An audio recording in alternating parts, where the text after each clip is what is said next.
Yo, what the frig's up? Look at that. Yes. See that? That is my lunch. I'm going to lose weight. I've decided. Time to lose weight. I looked at myself in the mirror, and I'm almost as big as Mr. 45 Bullet and Mike from Extreme Guns. I don't want to look like them two guys, man. Them guys are large. So I want to start eating my lunches like this, so I can get my, I can wear my thong again. Alright? So, just wanted to let you guys know when I'm on a health kick. And if you fucking believe that, you are out of your fucking mind. Are you serious? You think I'm going to eat that fucking shit? No. Now, when I have a heart attack, maybe I'll try it out. Anyway, that's what I'm eating today. Italian hoagie with sweet peppers, with gabagool and prosciutto and salami and oil and provolone cheese. Look out. Look out. Bill, I'm going to feel like you look in about 40 minutes. Anyway, I just want to let you know before I tear this shit up. I'm going to do a video about some guys like, dude, I got a good video for you, man. Why don't you do a video about when you trade in your guns, what you should do, where you should go, and all that stuff. And I'm like, you know what, I think I have a video like that, but I think I can get more into detail with it, and it's another video I can throw at you guys, okay? So, I'll see you in a little bit. I gotta fucking eat this mo. That fucking sandwich was great. Man, I usually don't burp on camera, but my God, that was good. I don't know if I feel like making a video now. I'm heading for a food coma, man. I feel like a big limp dick, ready to take a fucking giant nap. But you guys are like my good buddies, and I must do what I gotta do. Shit, I love doing this shit, man. Yo, that's the gun I'm gonna... Whoop, let's back up a little. What do you think of this camera, man? Perfect right there. Alright. It is the Nikon S8100, and it doesn't make weird sounds like the other one did. That is a Colt Commander. And why I'm using this one is because there's a lot of shiny stainless steel on it. But this goes for Glocks, XDs, cowboy guns, any kind of firearm. And the video is a request video, and it's about when you go to trade your guns in, how should you be prepared? Well, everyone knows I think I'm like the gun trading king of YouTube, which I'm not proud of. That means I'm an asshole and I don't know what I want. But that's really slowing down, and I haven't traded a gun in a while, so I'm proud of myself. This is what I do. Unless you have a really good relationship with your gun shop, the last place I would take it to is a gun shop, because some of them guys, man, they are fucking crooks. I mean, I'm not saying all of them. There's some good gun shop owners, but some of them, all the years I've been dealing with different gun shops, they fucking hose you down big time, big time. I mean, look at this Colt. I paid $740 for it, and that's a good price for a Colt. Everyone thinks you got to put $1,000 out, and you don't. So say I go to trade this. Say I don't like this Colt anymore, and I'm going to go trade it in.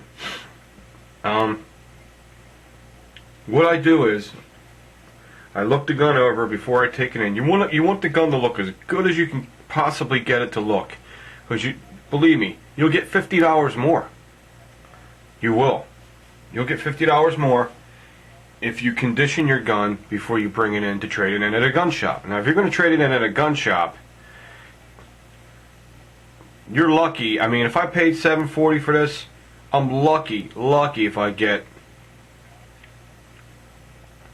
$400 for it, $350. Okay. Now, if you have if you're at a gun shop and you have a good relationship with them, like when I used to go to Target Master and buy guns there, I do not buy guns there anymore. I might go there to buy some ammunition and a shirt. Maybe. I don't even know if I'm going to do that. But when I used to be on good terms with them, and I was buying guns all year long and sending people there, one after the other, and giving them business and hooking them up with the Ballistol company. Yeah, there's a lot of shit that no one don't know. Okay, and then when I bought that Glock and they fucked me over like they did, and that's what they did. You know, until then I had a good relationship with them. They used to give me a little break on the price. I mean, they didn't say, trust me, I mean, they didn't do me any big favors. I mean, they might have saved me $20, $30. You know what I mean? And that was nice, and I appreciated that they did that. And to show my appreciation, I put their website on my channel for publicity and gave their phone number out to all kinds of people. So a lot of people bought guns there for that reason.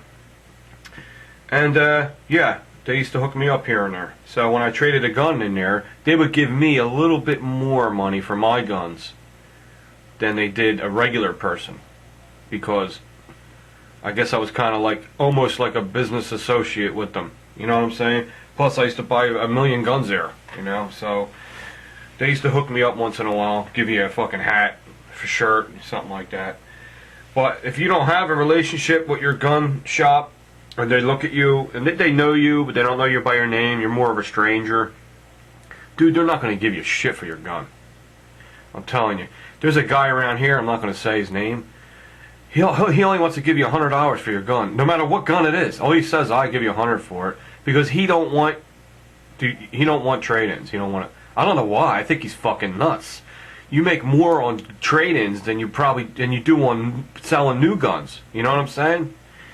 So Target Master, they would at least give me half of what I paid for my guns, or maybe a half and a little more. So that's why I always went to them.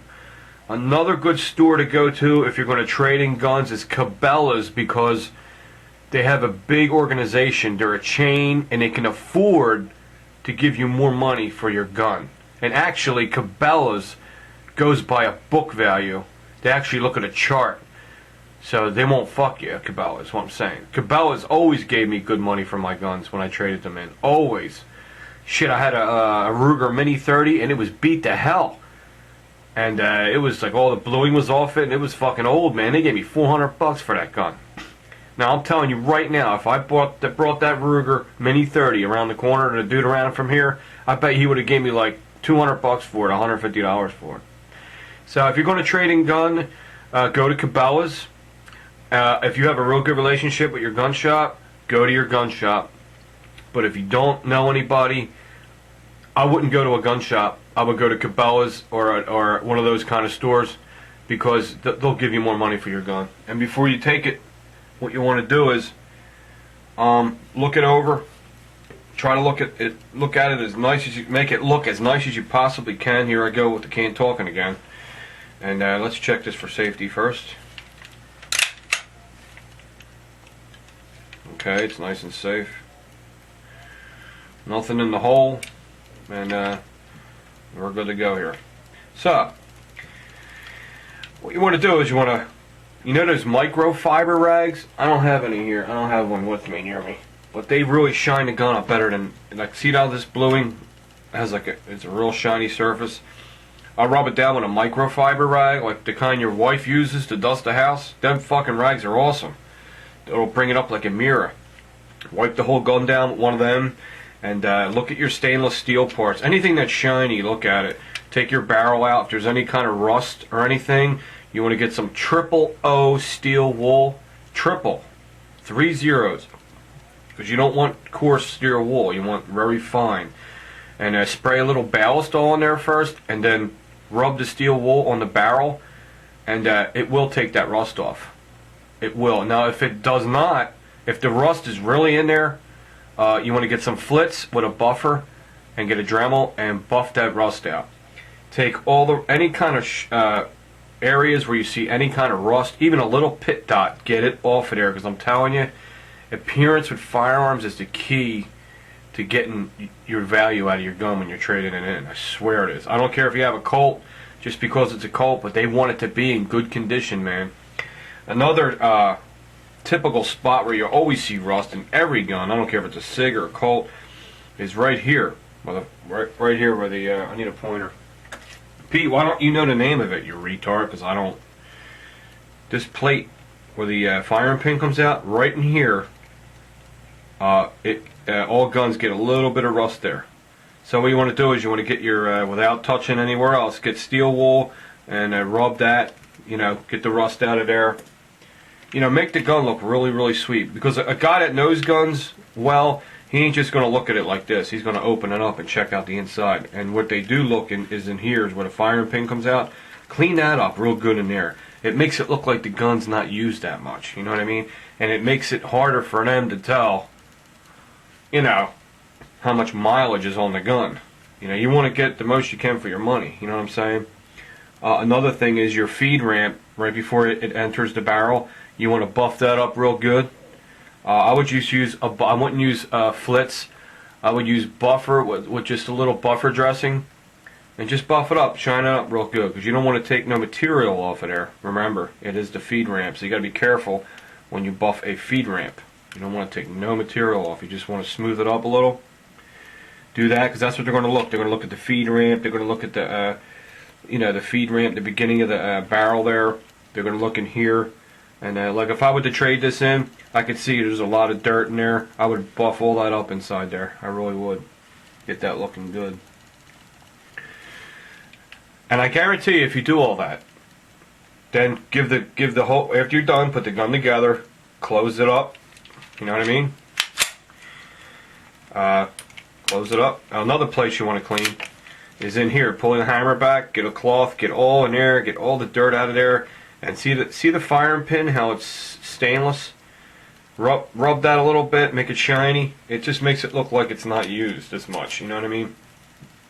And when you're all done that, give it a good once over with that microfiber cloth or a real soft cotton white t-shirt.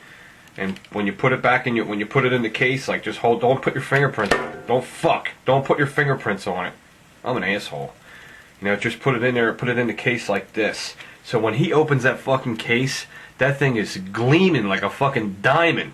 And I guarantee you, you will get at least $50 more than he would have originally gave you if you didn't clean it up. I'm telling you, it works.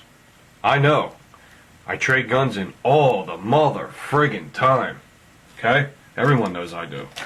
And you know what? You gotta give me some credit, dudes. I've slowed down in that area. I'm doing good. Even if it's a Glock, you know, say let's get a Glock. I know a Glock ain't a fancy looking fucking gun, but you still want to clean her up real good. Here's a Glock 27. I love this prick. I love this little prick. This is an awesome carry weapon.